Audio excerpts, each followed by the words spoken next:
Well, I think it's so important to come to a realization and a profound understanding that you're doing something that is almost more important than you are.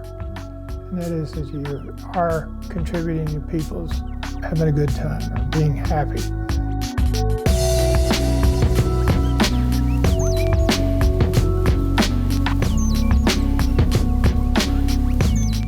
Ron, as a drummer on Long Island, as a young kid learning and being able to study this instrument, your name came up so many times from the groundwork performing that you did in the course of your life. This has been amazing to be able to listen to you, to study you, and to be a part of just a small little journey of me trying to steal ideas from you, which many drummers have done, whether you realize it or not. Stealing from Ron Tutt is a very, very important part of drumming education. So I thank you so much for being here. Oh, pleasure, man. Tell me where it began for you. Where did music step into your life? It always has been there. My folks always had music around the house. We always sang songs on the way in the car, going places.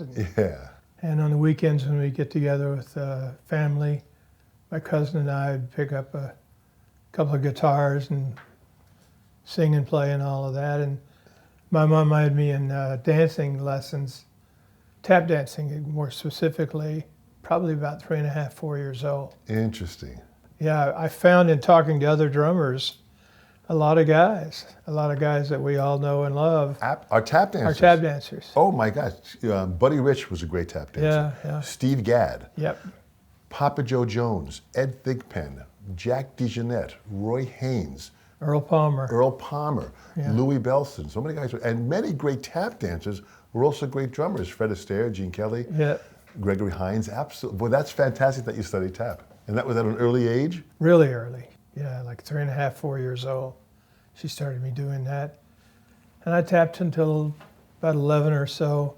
And then it got around what the name of the dance studio I was studying was Twinkle Toes. and a boy going into junior high. It was... So music was around you. Now you also played a little guitar at that time? Yeah, ukulele, guitar, 4-string guitar, and then graduated to 6-string guitar playing with my cousin. And I started in the first grade playing a violin, but I took about a year of that and it sounded too much like a cat fight, so I couldn't stand it. Well, after the violin, I decided to go for something a little more adventuresome. So a friend of mine had a trumpet that his dad had put in the closet and thought he would never see again, and I showed it to me, and I had to have it. I think it was $40 or something like that. I figured a way to save money to do it, and I played that all the way up to about my next to last year in high school. Switched over to drums. I just took the trumpet in one day and traded it in an old funky drum set. What sparked drums? Well, being the dancer, I always felt like I was frustrated because I couldn't really express myself on the horn like I could, from just a pair of sticks on beating on an old piece of cardboard or wood or whatever it was around the house, pots and pans and stuff. And I just felt that was more fulfilling to me. Were there any drumming influences that you had at that time? Was there anyone that you were listening to? Not any particular person at that time other than the guys that were really guys like Gene Krupa. Yeah. It'd be hard not to turn on TV without being able to, at one time or another, see guys like that. To be exposed to them, yeah. Exposed to them. Yeah. But, later on, definitely. He was definitely a major influence along with Louis Bellson and of course, Buddy. But, and then later on, guys like Joe Murillo and on down the line. Yeah. Well, it's amazing how someone like Joe Murillo, Joe was one of my teachers for many, many years, and it's amazing how, just the finesse that he had, that you were now being exposed to small group jazz players, big band jazz players. Yes. You really had some interesting exposure that was coming to you. That's true, and I went into the University of North Texas, which is one of the better music schools in the country. Yeah. And that's where I started, for the first time I ever played with a big band. Up to that point, I'd played a little country music and Dixieland. And then into big bands at North Texas, just fell into that. And the reason I could do that is because I could read, because I played trumpet, so I knew how to read. What an advantage. Yeah, What a big advantage. it was a big advantage to start out with. But I didn't have all the experience that a lot of guys my age that were playing, I was competing with. But you had a feel for the instrument, and you were able to get around the drums, and you were just, Yeah. what a feeling to play in a big band, right? Just to have that sound of that big band. It's marvelous. It really is. It's fantastic. So you're playing with different, so did you start playing with different musicians and started expanding out to different styles of music? Right. Even played in a symphony. That's one thing that I always have been careful to adhere to in my own personal philosophy and taste, is to expose yourself to lots of different kinds of music. Test the water out everywhere you go, and see what sticks. That's fantastic. So at this point now, there's a phrase that we have in the music industry that we've used for years, and it was just taking care of business. And when you go out to play your instrument, you got to take care of business. How did that all happen where next thing you know, you're being heard by Elvis, and then you're in the touring band? I was working at a studio doing jingles, producing jingles, playing on the tracks, singing on the tracks, total in-house production. There were several of those around the country at that time. Dallas was a big hub for them. Memphis became kind of an offshoot and had offices in both areas, in Dallas and Memphis. Yeah. And a friend of mine had been contacted by the Memphis company, and he'd been down there about a year and called me up one day and said, "We're looking for a drummer, and lyricist." I didn't know anything about writing jingles, so okay, I'll try. The thing is that I played all kinds of music in the jingle business because the radio stations were airing and choosing jingles that had all kinds of different modes and types, There's easy listening to classical to country to, on and on and on. So you're doing jazz and Latin and all different types all of of music. it, yeah. Wow. So at what point did you did the audition, you're doing these dates now, and Well, that happened in '69. My friend that I was working together with had been contacted by Elvis's people, and he was putting a new band together for a big comeback tour thing or appearance in Vegas. And I got a call on a Friday night and said, "Can you get out here tomorrow night? We've been auditioning drummers for weeks now. We've tried everybody in town." And I said, "Well, airplanes, out there one day, drums, But I did it somehow, You could get away with those things back then. You can't do it now. I show up, and it was a kind of a funny evening. The drummer that came in was a well-known drummer. He had done a lot of Motown West stuff. And the band started playing. Elvis came in. I was sitting in the back, all the way in the back. I had my drums set up because I got there early. The guy walks in, and he sits down at my drums. And I heard him say something to somebody, and pretty soon I saw somebody point to the back, so he walks out halfway. "Hey man, can I use your tubs?" So what am I going to say? No, But so he plays, and everybody's reacting very positively, smiling like, "Hey, we finally found the guy. This is it." Well, that's it. That's all for now. We're fine. Everybody's fine. Everybody's putting their axes away in the cases and this and that. And my friend Larry Mahobrak is the one I was referring to. Goes over to Colonel Parker's table. He says, "The guy you just bought a ticket for to bring him out here is back there." So Colonel Parker calls Elvis over, and I hear, "Hey Elvis, guys, we got one more guy to listen to." You can kind of see him like, "Oh man." So we play a couple of songs, I can't even remember what. We immediately had a rapport, and we just kind of, like a jazz player would hear a line or a rhythm, you pick up on it and you move with it, and I did the same thing for Elvis. And I guess that's what made the difference, because they said, "Well, call us tomorrow and we'll let you know." And they said, "You got the gig," so it worked out pretty good. And Sure. I guess that's my point, because I guess later on, years later, I've met DJ Fontana, and we talked about how playing with Elvis was like playing with a kind of like a stripper. He wanted you to feel and hit everything that he was, kick everything that he was doing, like you would maybe in a big band. Yeah. So I guess all those experiences paid off because it was a really well-rounded group in a sense that could play almost any style. And I went from that right away, recommended for the Mike Post Orchestra, the Andy Williams show. And where was that? That show was where? L.A. In L.A. So Yeah, and I moved to L.A. you moved to L.A. Okay. Yeah, which was my ultimate goal anyway. And how much was Elvis touring at that time? Not much at all. Right. Took a couple of years for that to start to go into fruition there. So you get to L.A. now, so you're settled in L.A. and you're starting to work with musicians out there. Yeah, joined a band, Jerry Sheff, their bass player, was with Elvis. And I joined a group called Delaney and Bonnie and Friends, which was great rock and roll, great Southern rock and roll gospel, really down-home stuff. That lasted about a year, and then Elvis decided to go back out again, and it would pick back up, So you get the call back in L.A. Yeah. Elvis is going out. Yeah. Elvis was still based out of Memphis. Yeah, basically that was home for him. Interesting. So how was it with the musicians and playing and the touring? I mean, the intensity of Elvis and just the greatness of it all. How was this to kind of take in mentally? It was spectacular. He kept us on our toes because he'd just turn around and say, "Give me an E chord," or "Give me a B flat," whatever. And he'd just start singing. And he sang hundreds of songs, and we had to know them. So you didn't know what he was going to call. No. But you had to be prepared. That's right. Boy, talk about preparation. Preparation is very, very important. Yeah.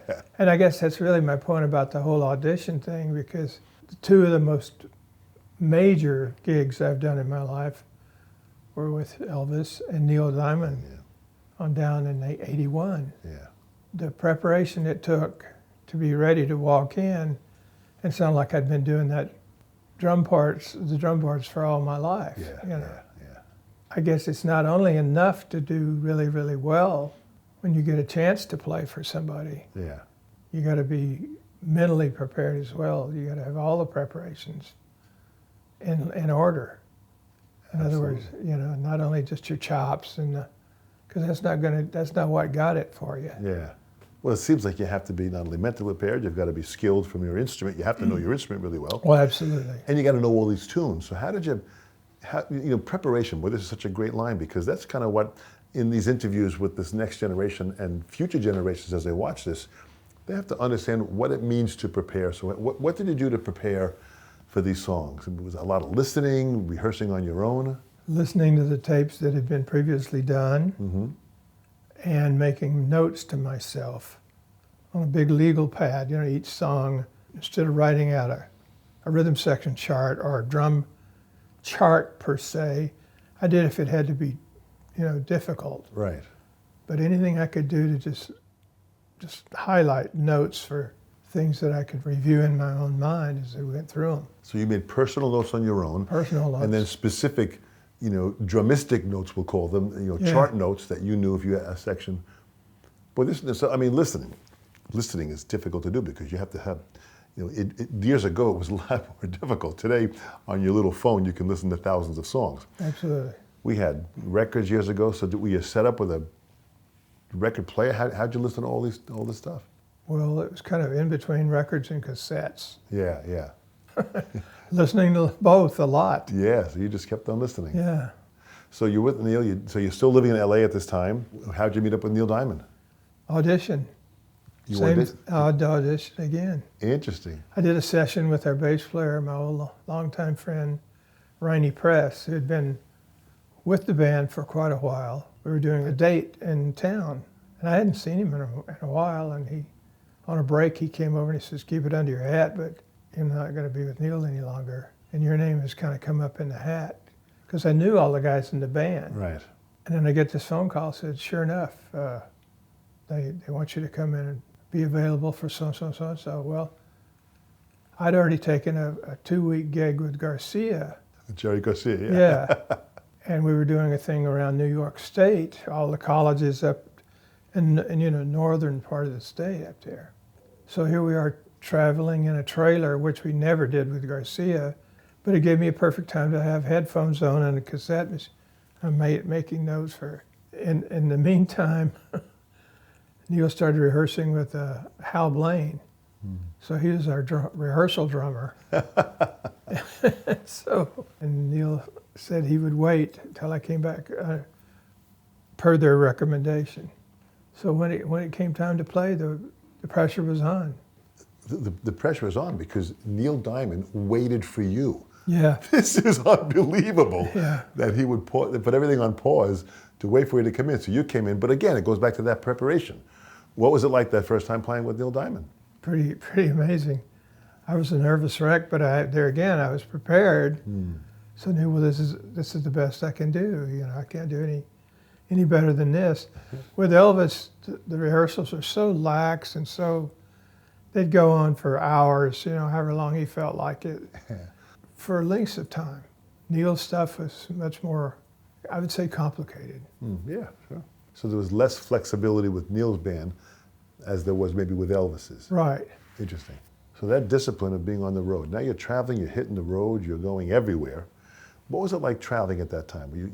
Was it, you guys were a close family with the musicians, right? It develops into a close family. Yeah.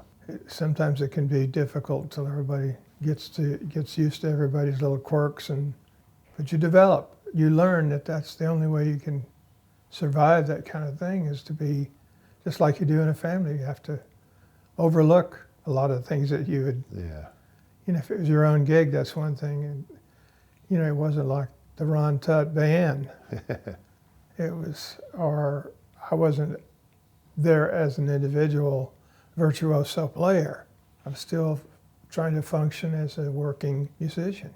But how you supported the music in all those times. And I'd study you with Elvis and Neil and with Jerry Garcia. We'd hear you playing.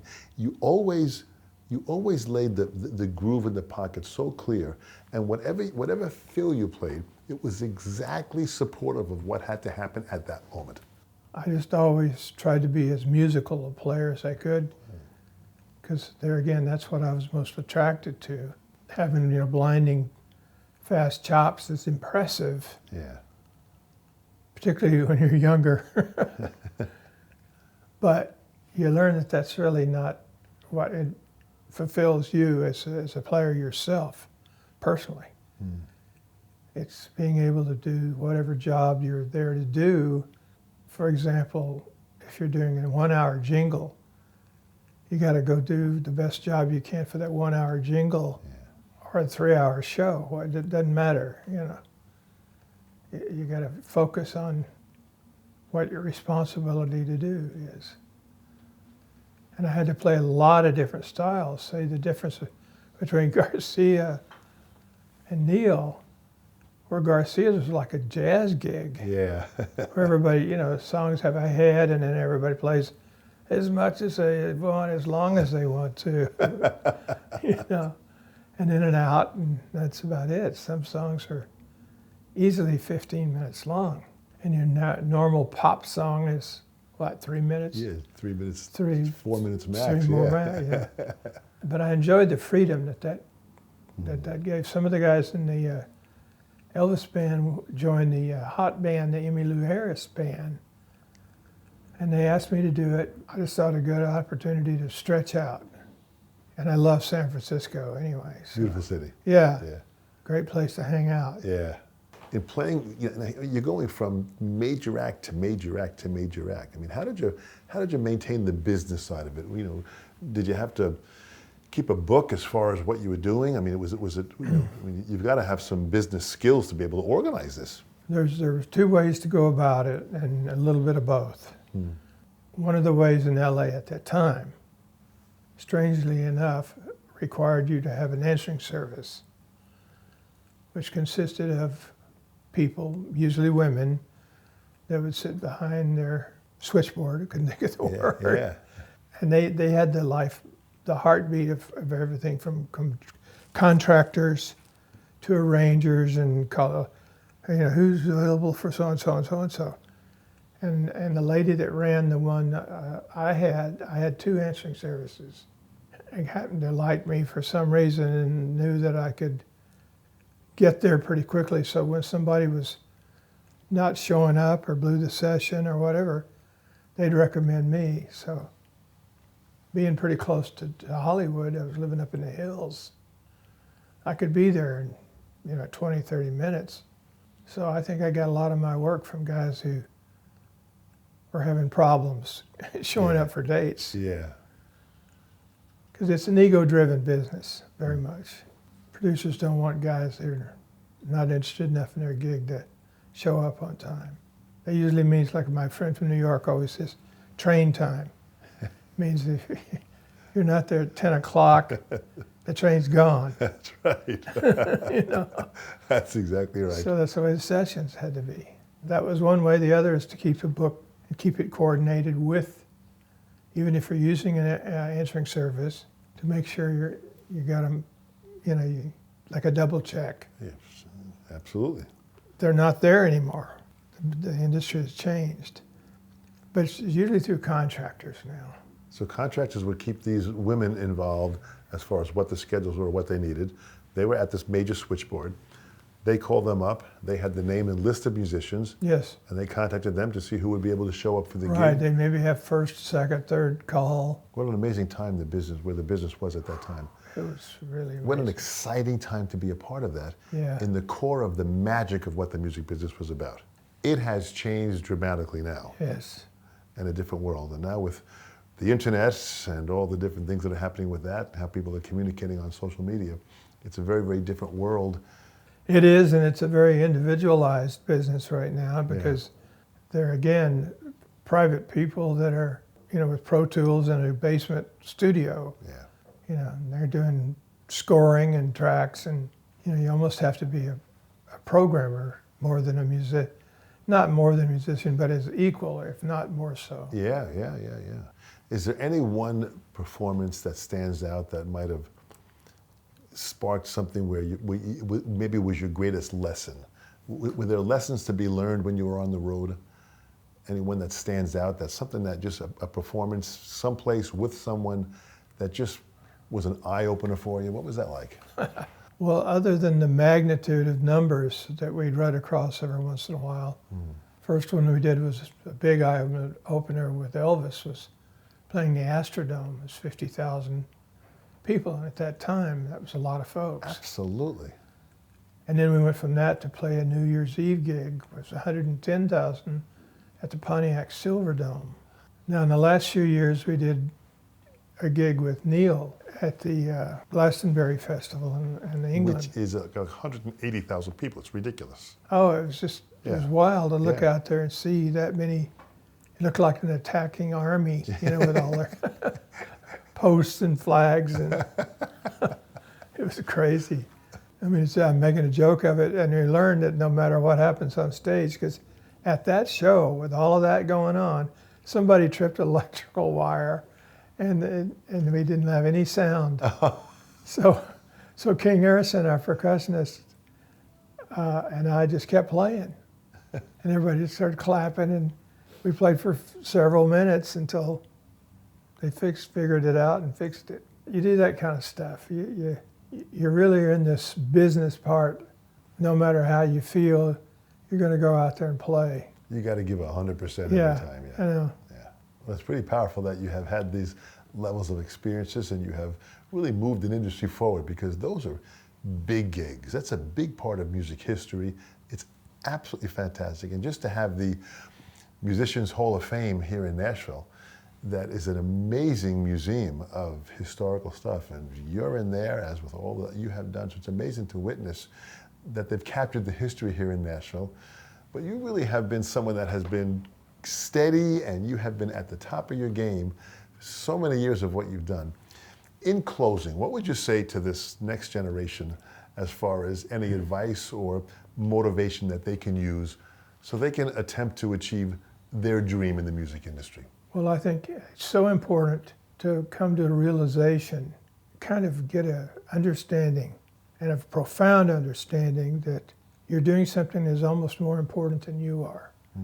And that is that you are contributing to people's having a good time or being happy. Yeah. You can fight it all your life like Leonard Nimoy did You know, I am not Spock. I am not. And you can resent all of that, because we would resent people trying to get, we go into a hotel, people would try to talk to us because they're trying to get to Elvis. Yeah. It's the same thing, you know, all these, that is the nature of that part of. But on the other hand, I think it's important to realize that for a very short period of time in a person's life, whether it be a day or 2-hour concert or whatever it is, the music that you've played and contributed to and been involved with means a lot more to somebody than you even get an inkling of. I think that's what keeps me going.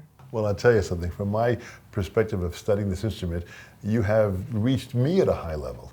And millions of other musicians that have seen those performances, that have witnessed it, that were inspired by it, and that will remember those performances for the rest of their lives. So you did just that. You brought great happiness and inspiration to all these people. That's the power of Ron Tutt. Oh, thanks. Thank you so much. Thank you for being a part of the sessions. Great job, Ron. Thank you so much. Thank you.